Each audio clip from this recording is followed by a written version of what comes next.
I'd like to start by telling you about this place. This is the west coast of Vancouver Island in British Columbia, Canada, and I was lucky enough to first visit this place back in 2011. And whilst I was there, I fell in love with this animal. She is a female coastal grey wolf. I don't know about you, but when I think of wolves, I think of snow-covered mountains, I think of Yellowstone National Park, of Ronan Donovan, a legendary wolf photographer. But these guys are completely different.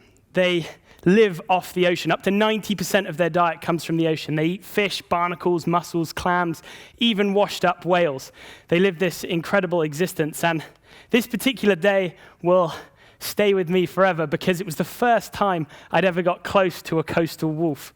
Up to this point, every time I'd tried to sneak up on them or get close in my little rubber boat, they'd slink off into the forest. They really were the ghosts of this coast. But for some reason on this particular day, she was confident enough to hang out with me. And because it was the first time I'd got close to her, I was shaking with adrenaline. It wasn't because I was scared. There's no reason to be scared of wolves. It was because I was so excited. Luckily, she was very relaxed. She relaxed. She yawned. She stuck her tongue out. And it meant I could stop taking blurry, shaky pictures. Now I could take sharp pictures. The only problem was towards the end of her yawn, she did this. And my blood got pumping again, and I went back to taking blurry pictures. Now, this female is the leader of her pack. She's the alpha female. Here she is with the alpha male. And you can see the coastal home that they live in. And in this pack, there were 9 individuals, including 4 very, very cute pups. 3 of them are pictured here with the alpha female there. They're just beautifully camouflaged. Now, it was such an honor, so special to have this secret window into the hidden lives of coastal wolves. It's something that very few people on the planet have experienced, so I felt incredibly grateful that happened. Now, about 6 months after I returned home, I received one of the most horrible messages I've ever received, because attached to that message was this picture. That wolf and one of her pups had been shot and thrown in a local fishing village dumpster. Now, if she'd been called Cecil, if she'd been a lion, there would have been outcry across the world. But because she's a coastal wolf, not many people know about coastal wolves, so who cares? And so absolutely nothing happened. And this happens far too often with wildlife. We've got to find more ways to live alongside it, particularly with these big predators. And I think the first step towards doing that is valuing them more. So ever since then, ever since I got that message, I knew I had to return to Vancouver Island, firstly to show how awesome these coastal wolves are, but also use them as flagships to celebrate the amazing West Coast ecosystem within which they live. So I had a grant from the Scientific Exploration Society in the UK, and I had a Young Explorers grant from the National Geographic Society here. I pitched to National Geographic a series, and this now has become Nat Geo Wild's first digital series. So where is Vancouver Island? Let's zoom in. So it's just off mainland Canada, near the US border, and I was about halfway up on the west coast. And it's an amazing, amazing ecosystem. In the winter, it's absolutely hammered by waves. It's one of the best places in the world for storm watching. And you can see you've got this wave-battered Pacific West Coast, and then there's rainforest-coated mountains that drop straight down to the shoreline. It's not tropical rainforest, it's temperate rainforest. And it's incredibly green, incredibly luscious. And behind that wave-battered front line is this never-ending network of sheltered sea inlets. And that's one of the best places to find animals. Now, crazy landscape by itself, but to then be packed full of, big, sexy, charismatic animals from, gray whales to humpback whales. These are 45 tons, 50 feet long. They're absolute giants. To bald eagles. And these guys are master fishermen. And they're also huge. They've got a massive wingspan, 6 feet wingspan. And then there's the cuter stuff. Now, I think of sea otters as like the Derek Zoolanders of the animal kingdom. They're always pulling a pose. This guy hasn't quite mastered blue steel, but he's getting there. It's a bit of a pout. And this guy, I think of he's stretching out a bit of a calf cramp. Yeah, they're awesome. But if you think sea otters are cute, raccoons, the bandits, the masked bandits, they're on another level. Now, I have a bit of a crazy theory about raccoons. I believe they are plotting the end of the world. Now, they were pretty shocked to hear that I discovered their plan. And the only thing they could really do after they discovered I'd foiled their plan was to go and get a drink at the bar. So, as I said, it's temperate rainforest, this place, so it's pretty much impenetrable to go walking, especially with big cameras and tripods. So I was searching for the wolves in my little 12-foot Zodiac that was called Striker.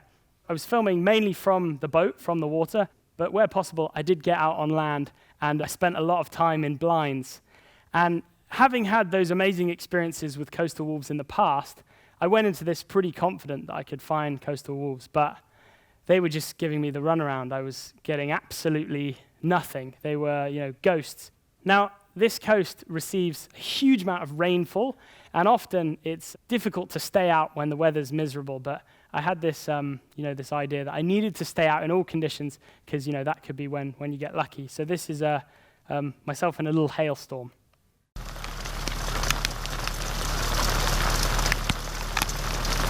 This is really nice. It wasn't. It was miserable. Now, this particular area of shoreline is really cool because it's a sanctuary for about 8 females. And of course, females means cubs. And the best part about these particular bears was that the only thing that they're scared of is a bigger bear or a pack of wolves. And the only place that comes from is the forest. So if you're in a boat on the water, they completely ignore you. And that's awesome because you can get really, really close and film natural behavior. And you can get really, really close. This is a juvenile bear that was actually got a little bit curious. He came over to check me out. Where possible, I did get out on land to walk with the bears. Now, when a bear comes really close, it's important to stay calm, and with black bears, I should say, and just have a chat with it. Because if you have a chat with it, it's relaxed, you're relaxed, everyone's safe.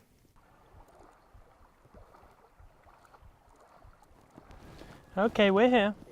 We're here. Okay. That's a good bear. Go around. Okay, go around.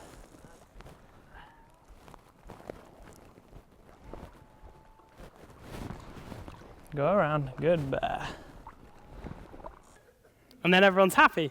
When I first went to Vancouver Island, I wanted to get my camera even closer than this. So whilst I was at high school, I built this. It's called Bear Box. And it's basically an indestructible housing for my camera. And this is me and my design and technology teacher, Mr. Sullivan, and this was the first shot taken inside Bear Box. We didn't really know how the bears were going to react. It turns out they kind of liked it. But it did mean that I could get the camera really, really close to them with a wide-angle lens, so they're big in the frame with their habitat behind. And you can see here that they're walking on the shoreline. Like clockwork, these bears would come out of the forest every day at low tide when the water in the inlets goes out to forage. They were foraging in a pretty cool way, so I'm just going to let a little clip from episode 2 explain what they were doing. I've come out nice and early this morning to look for bears. It's nice and clear so I can see a long, long way. Yeah, we've got a bear on the shoreline just there. Awesome, right, we're going to approach slowly and hopefully it hangs out.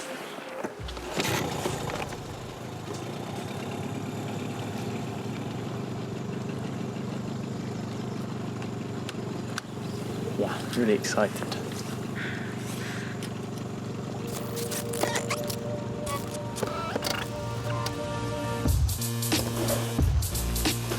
You might be wondering why a bear would hang out on the shoreline, or why it's flipping rocks. So many rocks.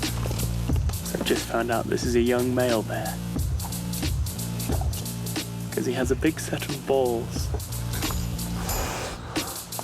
Well, he's on the hunt for his next meal. Crabs. Lots and lots of crabs.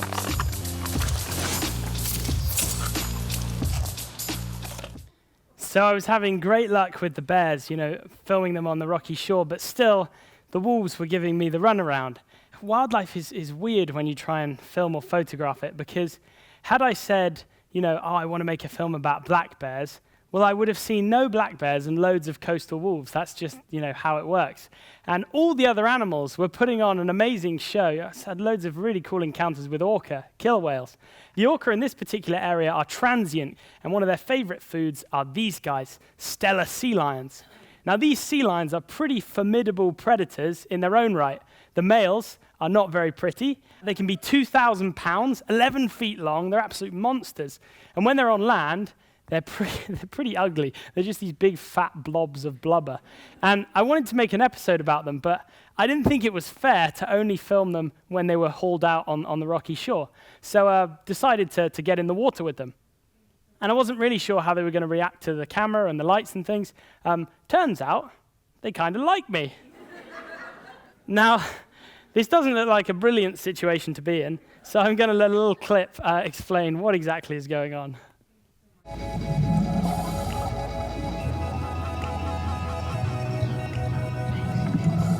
That was amazing. we sat right down on the bottom on the sand, and there must have had, 15, 20 of them all around us. At one point I had one over either shoulder, and then one gripped me on the head and squeezed, and I was like, okay, that's a little bit hard.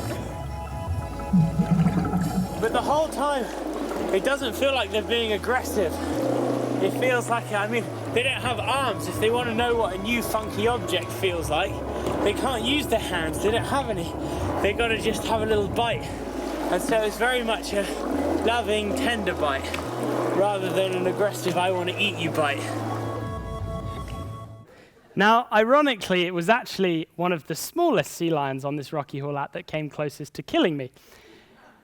I was suspicious of this particular sea lion because all the others went around in groups, whereas this one always went around by itself. And it learned that grabbing on my regulator hose, my breathing hose, and pulling it out of my mouth was really fun because it made bubbles that it could then play in.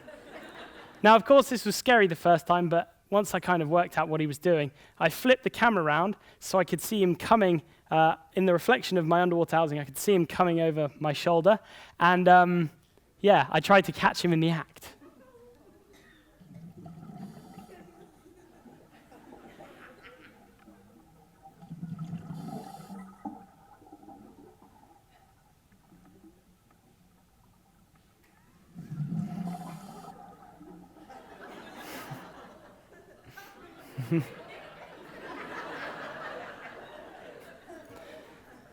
Little rascals. So I wasn't having much luck with the wolves, so decided to mix things up and traveled further up the coast and went to this really remote island. The only way really of getting in there at this time of year was by float plane. This was my badass pilot, Doug, and he could basically get us into anywhere. He dropped us off on this incredibly beautiful section of coastline, this great bit of beach. So we set up camp, and we were miles and miles from civilization. So we often left the tent doors open at night so that we could see the Milky Way. And it was really, really cool. This is a time lapse. And this isn't actually the sun rising, that's the moon rising in the middle of the night, which was kind of cool, nice surprise. So I set up a blind. The weather wasn't great to start with. Set up a blind basically to break up my human outline. Animals, including wolves, are evolutionary programmed to be scared of our head and shoulder shape. So you set up a blind, break up that outline, and the idea is they don't know that you're there. So this was in the hide. Everything was lovely. Well, 12 days later, things weren't going great. I saw absolutely nothing. Saw many beautiful sunrises, beautiful sunsets, bald eagles flying past, black bears, kingfishers, everything apart from coastal wolves. And we decided to pull the plug and move to a new location. And just as we were doing so, we realized why we might not have seen any coastal wolves. Now, if you look up in the top of that picture, it's a big section of logging. Now, I knew that there was logging on Vancouver Island, but I didn't really expect to see it. And to actually be waiting for wolves and to be able to put your fingers in your ears and look out over this beautiful coast, you take your fingers out your ears and you can hear chainsaws and trees and machinery. So we walked up to see what the logging was like. And I don't want to point the finger at loggers. I guess the one thing, we're all part of this problem. We all use paper. We all use wood. I guess the one thing I would say is that when I was in high school, we were taught that, the cutting down of rainforests happened in the Amazon, in a faraway place, and it was a problem that was difficult to deal with. Well, this is the logging of temperate rainforest. That tree that I'm sitting on was cut down maybe that day, a few days earlier, could be 500 years old. Other trees, they're 1,000 years old. And I think in the 21st century, there's got to be an alternative to cutting down, these old-growth temperate rainforests on this, this coastline. This is on the developed world's doorstep. If we can't look after this place, well, what hope does anywhere else have? So this was pretty upsetting. So I went back to my tent. I got in my happy place, I snuggled with my cameras, and regrouped. And 2 days later, this happened. Now, I'm not actually allowed to tell you what happened next. If you'd like to find out, you're going to have to follow the rest of the series. I'd just like to thank you all for coming. That's all I've got to say. I hope you have a great rest of your evening.